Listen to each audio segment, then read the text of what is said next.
Hello friends, welcome to our channel by engineers में आप लोगों का स्वागत है। तो कैसे हैं आप लोग? बढ़िया।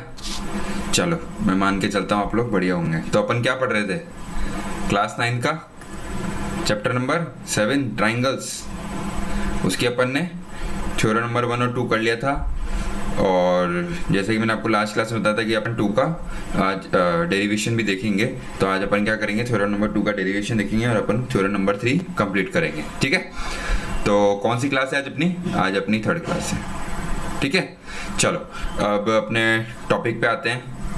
तो अपन ने लास्ट क्लास में क्या करा था, आपकी थ्योरम नंबर 2 जो है बताया जाता है कि एंगल साइड एंगल्स कैसे, दो एंगल और उसके बीच की साइड वो कॉन्ग्रुएंट होती है। तो उससे क्या होगा, कोई भी 3 साइड, 2 एंगल और एक साइड अगर कॉन्ग्रुएंट है तो वो क्या होगी, वो क्या है, दोनों ट्राइंगल आपस में कॉन्ग्रुएंट है। ठीक है। तो चलो उसी का प्रूफ देखते हैं। क्या है आपके सामने दिया हुआ है, जैसे मैं बता देता हूँ। ये आपको ए दिया हुआ है, ये बी है और ये आपको सी दिया हुआ है। ठीक है। ऐसे ये दिया हुआ है आपको डी, ये दिया हुआ है आपको ई और ये दिया हुआ है आपको एफ। ठीक है। तो अब आपके सामने क्या है,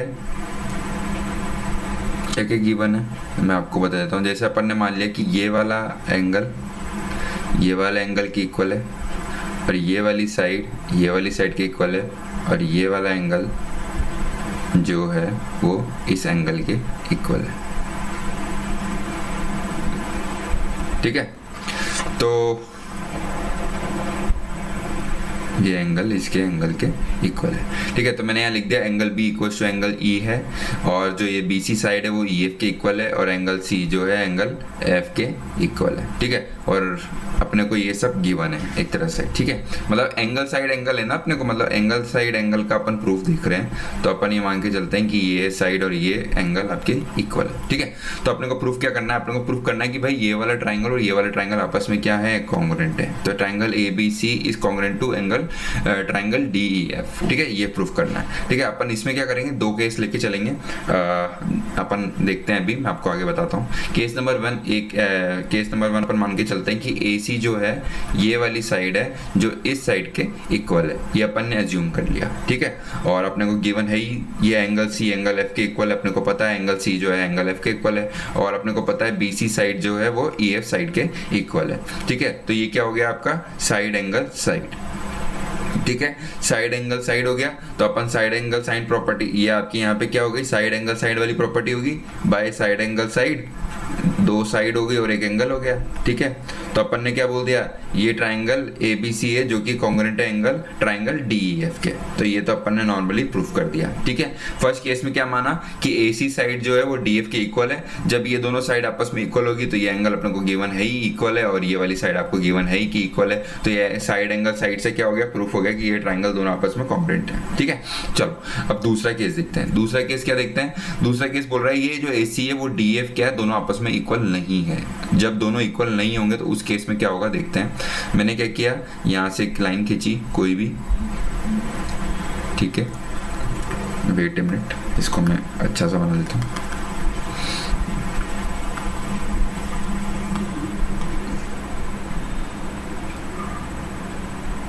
ये अपन ने लाइन ड्रॉ करी। ठीक है। और अपन ने इस लाइन को ड्रॉ बोल दिया नाम डी डैश। ठीक है। तो मैं यहाँ बोलता हूँ कि ए सी जो है डी एफ के इक्वल नहीं है, ए सी जो है डी एफ के इक्वल नहीं है। तो जब कब ये दोनों आपस में कब इक्वल नहीं हो सकते, या तो ये वाली साइड बड़ी होगी ये वाली साइड बड़ी। अपन ने बोला कि डी एफ जो है वो ए सी से बड़ी है। ठीक है। तो अपन करते हैं take a point D dash on D F. D F में अपन ने एक पॉइंट ले लिया डी डैश। ठीक है। जो कि क्या है, सच दैट ए सी जो है वो डी एफ के इक्वल है। मतलब अपन ने बोला कि ये जो डी एफ है वो इससे बड़ी है ए सी से। तो अपन ने बोला कि भाई अब इनके बराबर की क्या करें, तो अपन ने एक पॉइंट ले लिया डी एफ के बीच में डी डैश। ठीक है। और अपन ने बोल दिया डी डैश और एफ जो है वो ए सी के बराबर है। ठीक है। तो ये अपन ने यहाँ पे रीजन दे दिया कि ये जो ए सी है वो डी डैश एफ के बराबर है। तो ये हो गया आपकी साइड। ठीक है। ये होगी साइड। और आपको एंगल बताइए, गिवन ही है एंगल सी जो है एंगल एफ के इक्वल है और आपको पता ही है साइड बी सी जो है ई एफ के इक्वल है। तो यहाँ पे भी क्या हो गया, साइड एंगल साइड से अपन ने प्रूफ कर दिया। क्या प्रूफ कर दिया कि जो ये ट्राइंगल है, कौन सा ट्राइंगल, बी सी ए, जो कि कॉन्ग्रुएंट है ई एफ डी के, ई एफ डी डैश के। ठीक है। अब आपके सामने डी डैश है, आप बोलोगे सर अपने को तो प्रूफ करना है ये चीज डी एफ, ये तो डी डैश है। तो आपको पता है C P C T by corresponding क्या था corresponding point of congruent triangle. ये देखो इसका फॉर्मूला अपन ने कल पढ़ा था, मतलब पहले वाली क्लासेस में पढ़ा है, CPCT, corresponding points of congruent triangle. CPCT में क्या होता है, 6 की 6 साइड इक्वल होती है। कौन कौन सी 6? अब आपका ट्राइंगल ये जैसे ये वाला आपके ये आपस में इक्वल है, तो यहाँ बोल सकते हैं अपन कि ये BC जो है वो किसके इक्वल होगा, EF के इक्वल होगा। ठीक है, वही मैंने आपको बताया था 3 साइड और 3 एंगल, जैसे CA जो है वो किसके इक्वल होगा, FD डैश के। ठीक है, ऐसे क्या होगा, AB क्या होगा, किसके इक्वल होगा, D डैश E के। ठीक है, और ऐसे ही सेम चीज अब यहाँ पे एंगल ले लो, एंगल B क्या होगा, एंगल E के इक्वल होगा। ठीक है, एंगल C क्या होगा, एंगल F के इक्वल होगा। ठीक है, और एंगल A क्या होगा, एंगल D डैश के इक्वल होगा। ठीक है, बाय CPCT से क्या हो गया, अपन ने बोल दिया ये जो ट्राइंगल है, कौन सा ट्राइंगल, ABC जो है किसके इक्वल है, ये जो ट्राइंगल है ABC किसके इक्वल है, D डैश EF के इक्वल है। और ऐसे ही अपन बोल सकते हैं ABC ट्राइंगल जो है वो DEF के इक्वल है बाय CPCT।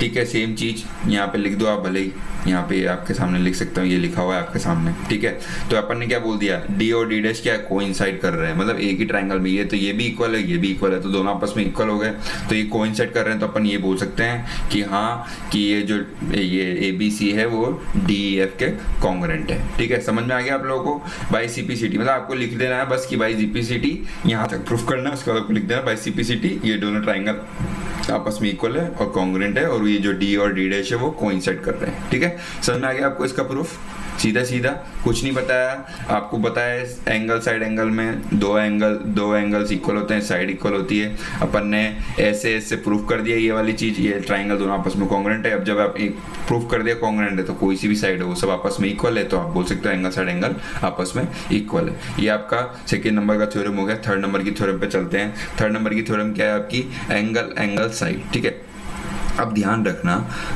चलो ये लास्ट में बताऊंगा आपको।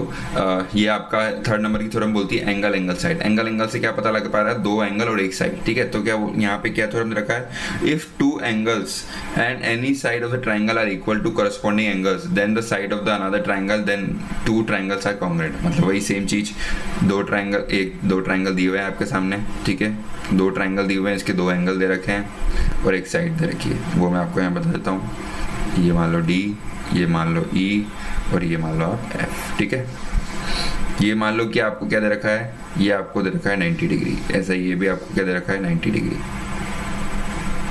ये 90 डिग्री है, ये भी आप मान लो ये 90 डिग्री। ठीक है, ये आपको दे रखा है कितना, ये आपको दे रखा है 60 डिग्री, ये मान लो आपको 60 डिग्री का है, ये भी आप मान लो 60 डिग्री दे रखा है। ठीक है, आपको ये एक साइड दे रखी है, ये भी 4 दे रखा है, ये भी 4 दे रखा है। ठीक है, अब देखो आपको क्या दे रखा है, गिवन क्या दे रखा है, एंगल ए जो कि है एंगल D से इक्वल है। ऑफ कोर्स एंगल ए और एंगल D के आपस में इक्वल है। एंगल B और एंगल E भी क्या है, आपस में इक्वल है, दोनों 60-60। और AC जो साइड है वो किसके, DF के इक्वल है। कैसे इक्वल है, क्योंकि ये 4 दे रखी है, तो ये क्या हो गया, एंगल साइड। ठीक है, और अपने को प्रूफ क्या करना है, ट्राइंगल क्या है, ABC जो है को कॉन्ग्रुएंट है DEF के। ठीक है, तो आप कैसे प्रूफ करोगे देखते हैं। अब देखो, बाय एंगल सम प्रॉपर्टी क्या बोलती है, ये पूरे ट्राइंगल का सम क्या होना चाहिए, वो क्या होना चाहिए 180 डिग्री। ठीक है, जब आपको दो चीज दे रखी है, दो एंगल दे रखे हैं, तो तीसरा एंगल नहीं निकाल सकते, आप निकाल सकते हैं। तो ये क्या हो जाएगा, ये हो जाएगा आपका 90, ये हो जाएगा 60, तो 150 तो ये हो गया, और 150 और 180 में से माइनस करना है, तो 180 में से जब आप 150 माइनस करोगे तो क्या आ जाएगा 30 डिग्री। तो ये C क्या आ गया, ये आपका आ गया 30 डिग्री। ऐसे F भी क्या आ गया, F भी आपका 30 डिग्री आ गया। ठीक है, तो ये क्या हो गया, एंगल F 30 डिग्री आ गया, F 30 डिग्री, C 30 डिग्री आ गया, F 30 डिग्री आ गया। और अपन क्या बोल सकते हैं, A ऐसे एंगल साइड एंगल से क्या बोल सकते हो, एंगल A जो है एंगल D के इक्वल है, एंगल जो A है वो एंगल D के इक्वल है, और जो AC साइड है वो DF साइड के इक्वल है। और अपन ने बोल ही दिया एंगल C और एंगल F जो आपस में इक्वल है, अपन ने भी निकाले हैं फाउंड। तो क्या होगा, ये हो गया आपका एंगल, ये हो गया आपकी साइड, और ये क्या हो गया आपका वापस एंगल। तो एंगल साइड एंगल से आपने क्या कर दिया, ये प्रूफ कर दिया कि जो ये ट्राइंगल है क्या ACB वो DFE के कॉन्ग्रुएंट है, ये अपन ने प्रूफ कर दिया। ठीक है, और बस वही सेम चीज वापस वही लिखोगे बाय CPCT मतलब आपको एक बार प्रूफ कर देना है, किसी भी थ्योरम से आप प्रूफ कर सकते हो बाय सीपीसीटी। आपको क्या कर देना है, आपको पता है सीपीसीटी से क्या होता है, ए बी जो है वो डीई के इक्वल होगा, जो बीसी है वो ईएफ के इक्वल होगा, और सी ए जो है डीएफ के इक्वल होगा, ठीक है। और जो एंगल होंगे, angle A is equal to angle D, angle B is equal to angle E, और angle C is equal to angle F. तो 10 अपन क्या बोल दोगे, आप बोल दोगे angle A B C is congruent to triangle D E F. ये अपन ने प्रूफ कर दिया। अब आप जैसे इसलिए ये चीज क्यों लिखी अपन ने, ये इसलिए कि यहाँ पे आप बोलोगे डी एफ ई है और अपने को प्रूफ करना था डी ई एफ, तो इसके लिए अपन ने ये प्रूफ किया। अपन वाई सीपीसीटी बोल देंगे कि सारी साइड्स आपस में इक्वल और सारे एंगल इक्वल है, तो अपन कुछ भी बोल सकते हैं, angle triangle A B C is congruent to D F. और आप इसको क्या बोल सकते हो, triangle B C A is congruent to, ये भी लिख सकते हो आप, ट्राइंगल ई एफ डी, और ये भी लिख सकते हो triangle C A B is congruent to triangle F D E, ये भी लिख सकते हैं, कुछ भी लिख सकते हो, ठीक है। ये सब आपस में इक्वल है, ठीक है, समझ गए आप लोग। तो बस मैंने आपको ये दोनों थ्योरम करवा दी। और आप ध्यान रखना कि मैंने आपको 3 थ्योरम कराई है। अब ऐसा नहीं है कि आप कुछ भी अपने मर्जी से कुछ भी थ्योरम बना लें। जैसे आपके पास एंगल एंगल एंगल, आप बोलते हैं सर एंगल एंगल एंगल भी तो एक थ्योरम होती है, ऐसा कुछ भी नहीं होता।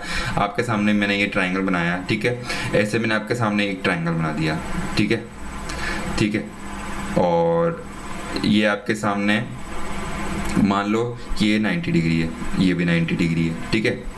अब आपके सामने ये 90 डिग्री है, ये भी 90 डिग्री है, मगर जो इसकी लेंथ है वो 6 है और इसकी लेंथ है जो 3 है। तो क्या होगा, इसलिए मैंने आपको बताया था ट्राइंगल्स कॉन्ग्रुएंट कब होते हैं, जब उनकी शेप तो सेम, शेप और साइज दोनों सेम हो। मतलब शेप तो देखो दोनों की ट्राइंगल ही है, मगर क्या इन दोनों की साइज सेम है, इन दोनों की साइज सेम नहीं है। कैसे नहीं है, ये तो छोटा है और ये क्या है, ये स्मॉल है, और ये क्या है, ये आपका बिग है, ठीक है।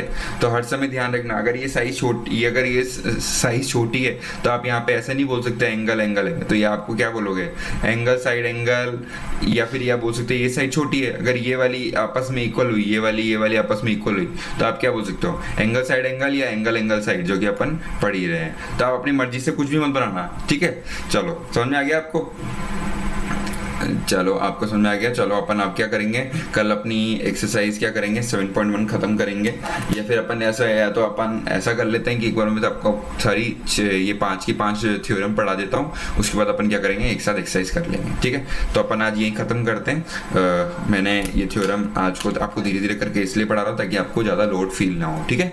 चलो आपको कुछ भी समझ में नहीं आया, वही सेम चीज़ बोलूँगा, हमारे चैनल के कमेंट बॉक्स में कमेंट करें और हमारे चैनल को लाइक शेयर और सब्सक्राइब करते रहें। और बस यही सब बोलना था, ठीक है। कल मिलते हैं, चलो ठीक है, थैंक यू, ओके।